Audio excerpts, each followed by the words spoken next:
welcome to my channel again guys. Ngayon magluluto ako ng rice with isda na mayroon siyang tomato paste guys ha. Mamaya papakita ko sa inyo paano ko yun siya lutuin. Pero ngayon guys, nandito yung ingredients niya guys. Yung rice guys, ayan o. Ganito kasi yung rice dito sa Middle East guys. Binababad po siya sa tubig. Ayan po.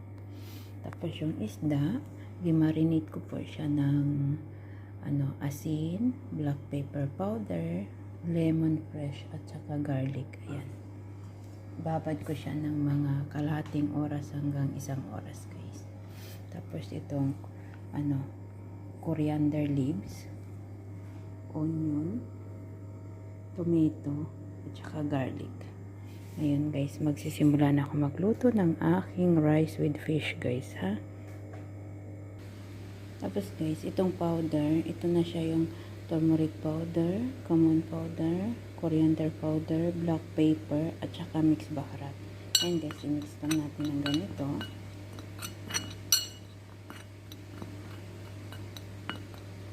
Ayan, pag na-mix na po siya, ilagay natin dito sa isda guys. Ganyan.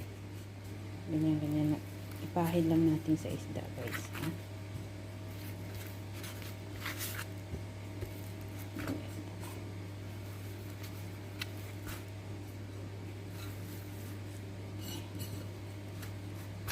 Pagkatapos, hayaan natin ng mga 5 minutes guys.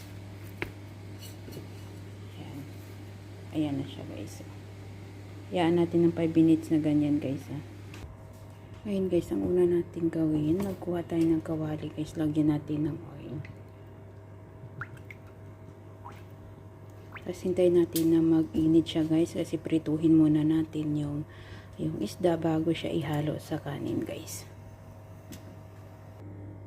Ngayon guys, yung isda, lagyan natin ng konting harina guys, ganyan. Ang purpose ng harina guys, para mag-crispy siya konti pag na-prito guys. Ayan. Konti lang na harina guys. Ayan. Okay na siya. Ayun guys, ayan na, mainit na yung oil guys. Ilagay ko yung isda. Ayan.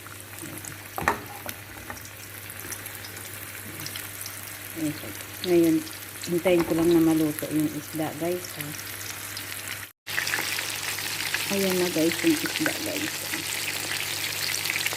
Malapit na siya maluto guys. Ngayon, habang hinihintay ko yung isda maluto guys, nagkuha ko ng kaldero. Lagyan ko ng oil. Ayan. Ngayon guys, hintayin ko lang na mag-init yung oil guys ha. Ayan guys, ilagay ko yung bawang guys. Ayan.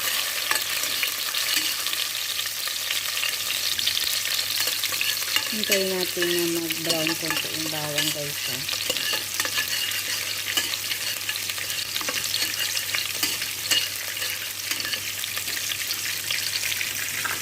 Isunod ko naman guys yung bawang.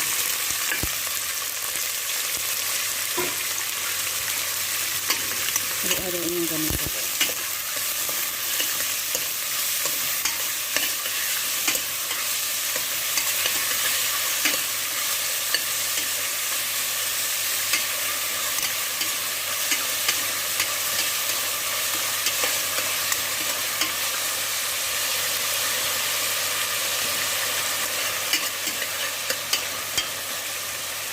Hintayin lang ng maglambot konti yung sibuyas guys. Ngayon guys, isunod ko itong mga powder guys. Ito guys, ito yung black pepper powder, coriander powder, cumin powder, turmeric powder at saka mixed baharat powder.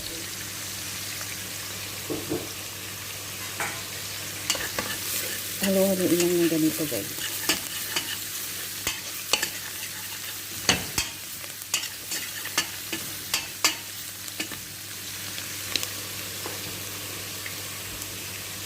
At tapos guys, ilagay yung kamatis.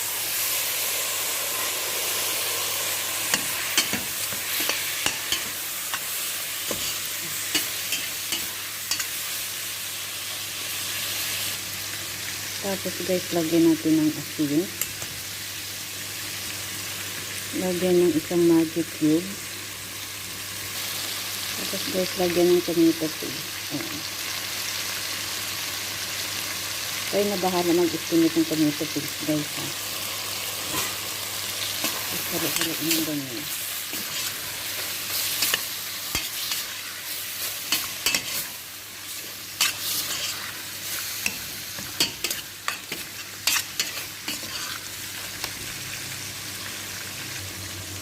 Tapos guys, ilagay natin yung coriander leaf.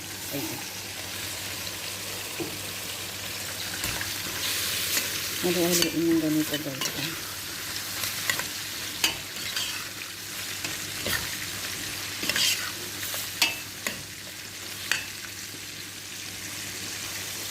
Tapos ilagyan natin siya ng black lemon. Halo-haloin ng ganito guys ha.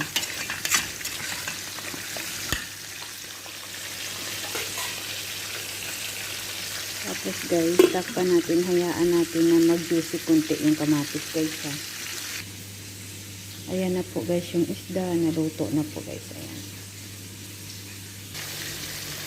Ayan na siya guys, ay medyo nag-juicy na siya guys. Ngayon, lagyan ko siya ng mainit na tubig guys. Konti lang, kasi ito yung magiging tubig ng kanin guys.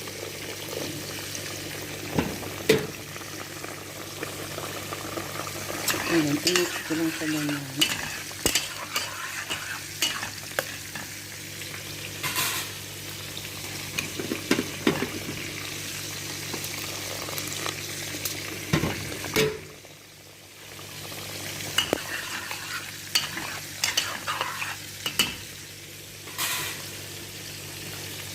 Ayan guys, kaya takpan ko siya, hayaan ko siya nakukulo guys. Ayan guys, ganyan na siya. Ilagay ko yung isda guys.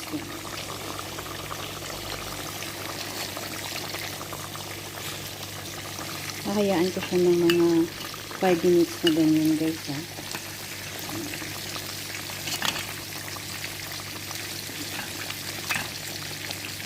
Hayaan ko siya ng mga 5 minutes guys.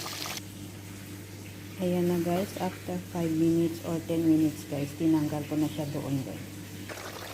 Pagkatapos guys, isunod ko yung bigas. Halo-haloin po ganyan guys.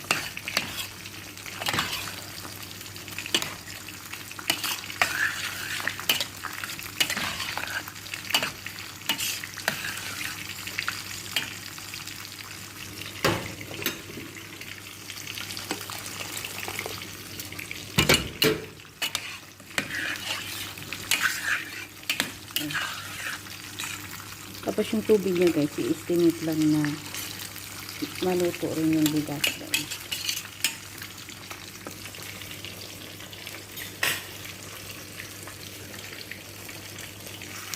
Ayun guys, takpan natin, hayaan natin na mag-absorb yung sabaw niya doon sa kanin guys. Ha?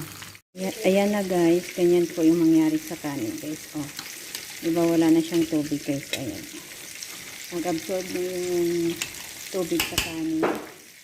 Ayun, yan siya guys. Lulutuin ko siya maliit na apoy. Ilalagay ko yung ano guys, yung isda. Ayan.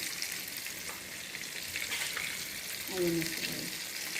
Ayun guys, takpan ko siya. Lutuin ko siya sa maliit na apoy hanggang maluto yung kanin guys ha. Ayan na guys, naluto na po yung rice with fish yan guys. Ayan na. Naluto na po siya guys. Maraming salamat po guys. Ayan, naluto na siya. Mamaya tawag dito, ilagay ko siya sa malaking plato para makita nyo guys kung anong itsura niya. Ayan, naluto na siya. Ayan na guys, oh, naluto na siya. Ayan. Lipat ko siya dito guys.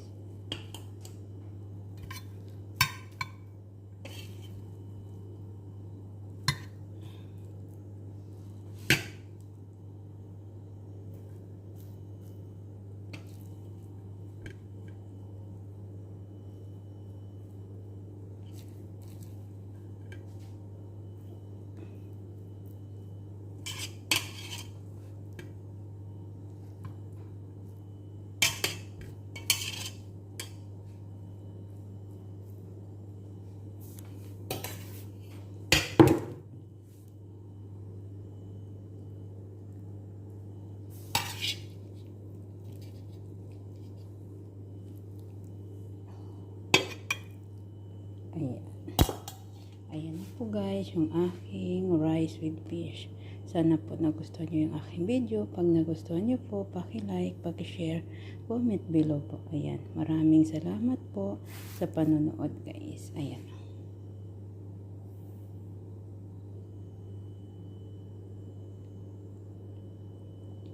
Yan na guys. Paano guys? Ganun na lang guys. Maraming salamat po sa inyong lahat.